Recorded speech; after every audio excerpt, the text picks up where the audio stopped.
Hey best friends, it's your girl Crystal Adama, blogger of crystaladama.com, as well as your favorite landlord. I am here just really to start this new series and this new journey on being a landlord, investor, homeowner, and how I did it, in hopes to inspire you, to expose you to different strategic things, and just give you more access and make you more aware of just investing from my point of view. In no shape am I a pro at this. I just bought my first building on September 30th, so I'm not a pro. Just want to share my experience, what I learned, so that you can hopefully gain something from this content. Okay.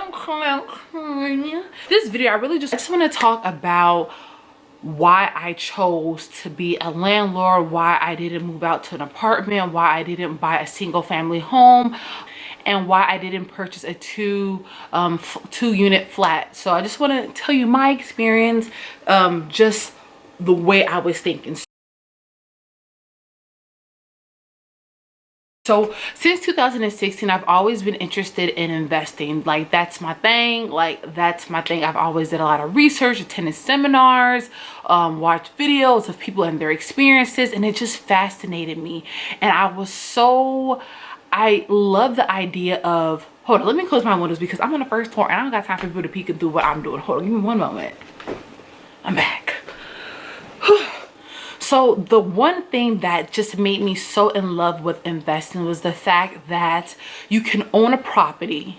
Somebody or multiple people will live in that property, or for example, you could own a property and some people may rent it out for their business, or just rent it out for different parties or events. So I've just always been in love with the fact that I can own this piece of property, people can use it for their personal use, and they will eventually pay the mortgage that is on the property. So I just always thought, like, that is super cool. The fact that somebody can own a building, you can make that initial investment to purchase the building, and that people who rented, whatever they do with their personal business in that property, they are eventually paying off the mortgage. Now that, I was like, what? Are you serious? Like, that's super dope.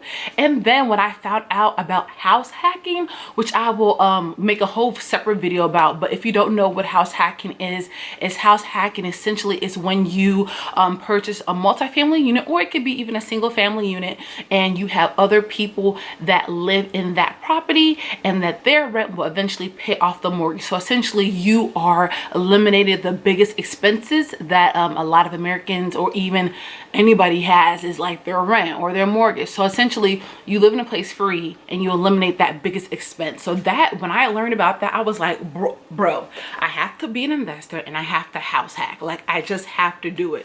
So essentially that's why I was like, you know what, I don't think that renting an apartment would be best for me. Essentially is because I don't want to help somebody else build equity for themselves, and I would prefer to make that initial investment in my first property and have other people live in that building, and essentially their rent payments will give me equity as well as pay off the mortgage.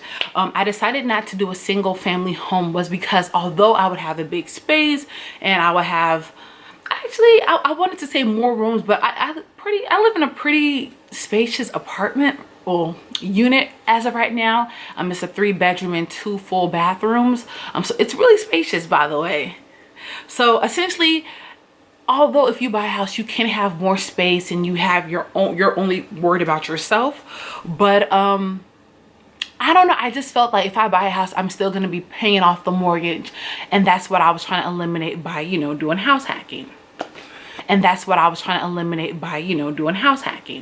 So the last reason I did not purchase a multi-family building that only included 2 units was because essentially when I was looking at those properties, my numbers were not looking right. Now this is for me specifically. I was in Chicago looking. That's why I wanted to purchase and buy a multi-family unit.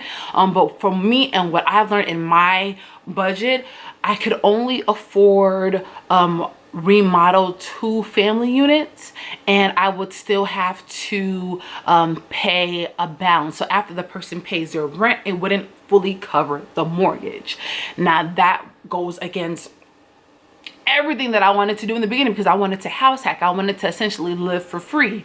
So essentially my numbers weren't looking right. I would still have to put up $1,000 just to cover the mortgage in addition to their rent. So I was like, you know what? I don't want to do a 2-family unit. Like I can't, because the numbers weren't looking right. So essentially, I couldn't find anything in Chicago like I wanted. So I had to expand my search. I had to look at surrounding areas around Chicago, and I was able to find a 4-unit building.